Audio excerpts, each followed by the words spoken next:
দাজ্জালের জন্ম আসলে কিভাবে হয়েছিল? কে ছিল তার বাবা মা? দাজ্জাল পৃথিবীর ইতিহাসের সবচেয়ে বড় এবং ভয়ঙ্কর ফিতনা। আমরা সবাই জানি শেষ জামানায় দাজ্জাল আসবে এবং নিজেকে খোদা হিসাবে দাবি করবে। কিন্তু কখনো কি গভীরভাবে ভেবে দেখেছেন এই মহা বিপর্যয়ের শুরুটা ঠিক কোথা থেকে হয়েছিল?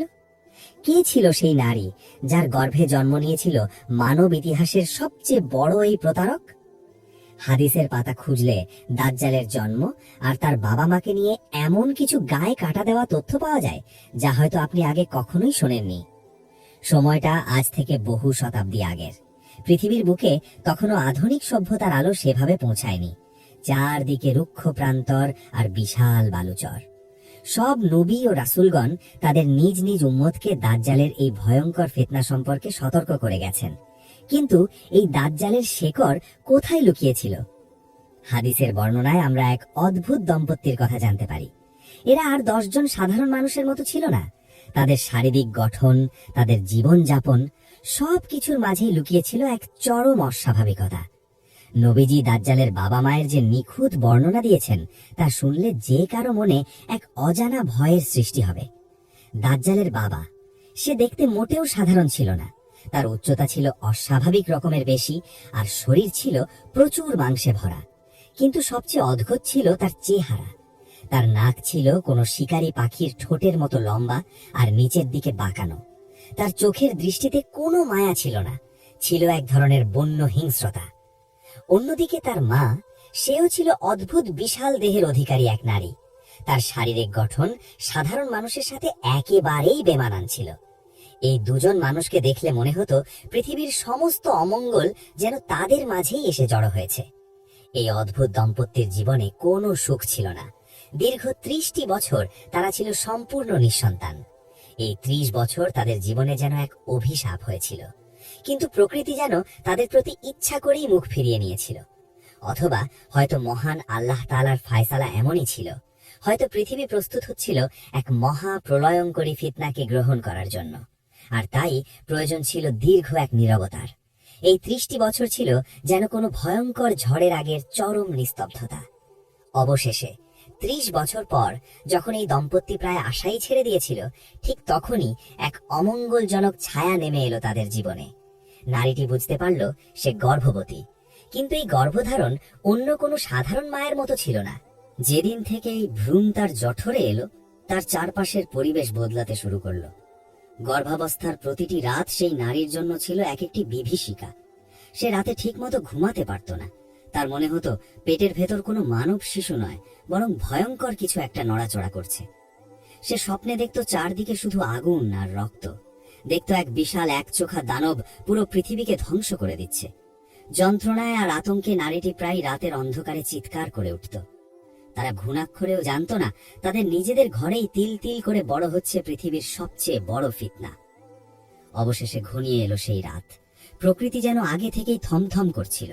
পশু পাখিরা আতঙ্কে স্তব্ধ হয়ে আছে। এমন এক অভিশপ্ত রাতে জন্ম নিল সেই 30 বছরের প্রতীক্ষিত শিশু। কিন্তু অদ্ভুত ব্যাপার হলো, জন্মের পর অন্য সব নবজাতকের মতো সে কেঁদে উঠল না। ঘরে কোনো আনন্দের বন্যা বয়ে গেল না, বরং পুরো ঘর এক হিম শীতল, গায়ে কাঁটা দেওয়া নিস্তব্ধতায় ডুবে গেল।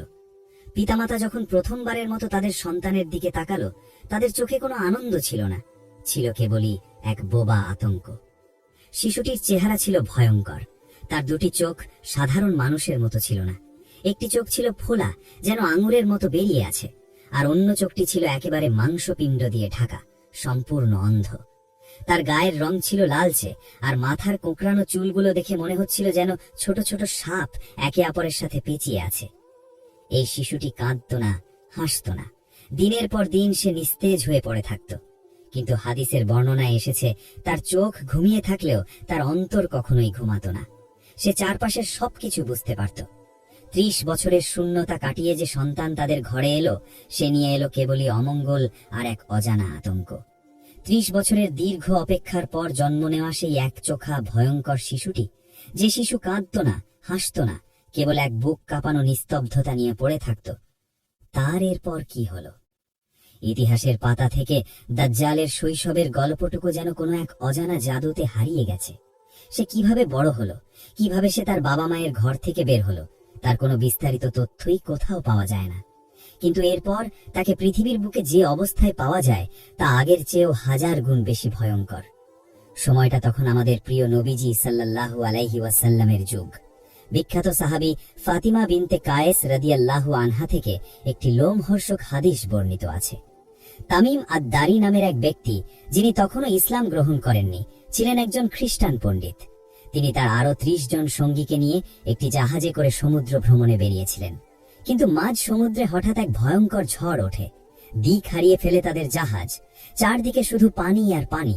বাঁচার সব আশা যখন তারা প্রায় ছেড়েই দিয়েছেন, ঠিক 1 মাস পর সূর্যাস্তের সময় তারা একটি অজানা দ্বীপের সন্ধান পান।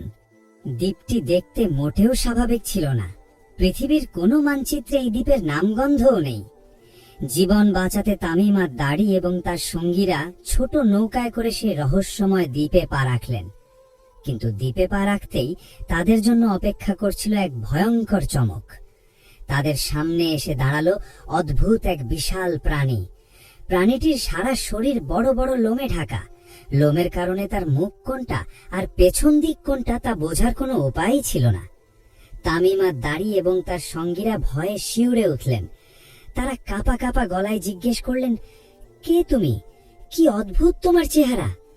প্রাণীটি মানুষের ভাষায় অদ্ভুত এক স্বরে উত্তর দিল, আমি হলাম জাসসাসা, আমি গুপ্তচর।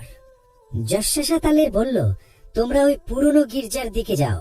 সেখানে এমন একজন মানুষ বন্দী আছে যে তোমাদের খবর জানার জন্য অধীর আগ্রহে অপেক্ষা করছে। প্রাণীটির কথা শুনে তামিম আদ-দারির সঙ্গীরা আর এক মুহূর্তও সেখানে দাঁড়ালেন না। ভয়ে কাঁপতে কাঁপতে তারা দ্রুত পা বাড়ালেন সেই পুরনো এবং অন্ধকার গির্জার দিকে। গির্জার ভেতরটা ছিল স্যাঁতসেঁতে, অন্ধকার আর দমবন্ধ করা। গির্জার ভেতরে ঢুকেই তারা থমকে দাঁড়ালেন। তাদের চোখের সামনে এক অকল্পনীয় দৃশ্য। সেখানে শেকল দিয়ে শক্ত করে বেঁধে রাখা হয়েছে এক বিশাল আকৃতির দানবীয় মানুষকে। তার শরীরটা সাধারণ মানুষের চেয়ে অনেক বড় এবং ভয়ঙ্কর শক্তিশালী।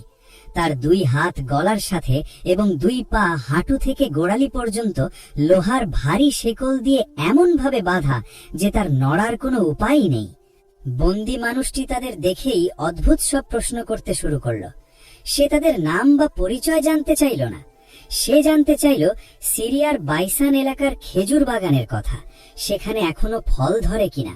সে জানতে চাইল তাইবেরিয়া বা তাবারিয়া সাগরের কথা, সেখানে এখনো পানি আছে কিনা। যখন তাকে জানানো হলো যে হ্যাঁ, সবকিছু এখনো ঠিক আছে, তখন সেই বন্দী মানুষটি এমন এক কথা বলল যা শুনে তামিম আদ-দারির রক্ত হিম হয়ে গেল। বন্দী মুচকি হেসে বলল, খুব জলদি তাবারিয়া সাগরের পানি শুকিয়ে যাবে, বাইসানের খেজুর গাছে আর ফল ধরবে না, আর ঠিক তখনই আমি এই শেকল থেকে মুক্তি পাব। আমি হলাম মসিহ দাজ্জাল। আমি বের হয়ে আসব। মক্কা আর মদিনা ছাড়া পৃথিবীর প্রতিটি কোণায় আমি ঘুরে বেড়াবো। পৃথিবীর পুরো নিয়ন্ত্রণ আমি আমার হাতে তুলে নেব। এই ভয়ঙ্কর অভিজ্ঞতার পর তামিম আদ-দারি সেখান থেকে ফিরে আসেন এবং নবীজি সাল্লাল্লাহু আলাইহি ওয়াসাল্লামের কাছে এসে ইসলাম গ্রহণ করেন। তিনি পুরো ঘটনাটি নবীজির কাছে বর্ণনা করেন।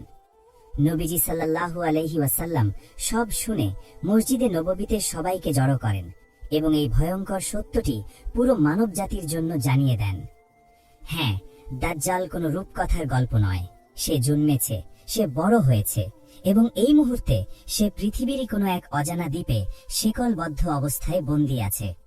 দিনরাত সে অপেক্ষা করছে শুধু তার শেকল খোলার নির্দেশের জন্য। প্রিয় দর্শক, হাদিসে বলা সেই তাবারিয়া সাগরের পানি কিন্তু আজ সত্যিই শুকিয়ে যাচ্ছে।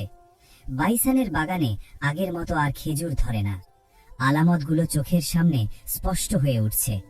দাজ্জালের মুক্তির সময় কি তবে ঘনিয়ে এলো? যে ফিতনা থেকে বাঁচার জন্য সমস্ত নবী রাসূলগণ আল্লাহর কাছে পানাহ চেয়েছেন, সেই চরম বিপদের মুখোমুখি হওয়ার জন্য আমরা কি আদৌ প্রস্তুত, নাকি আমরা এখনো দুনিয়ার মোহে অন্ধ হয়ে আছি? ভাবার সময় কিন্তু ফুরিয়ে আসছে।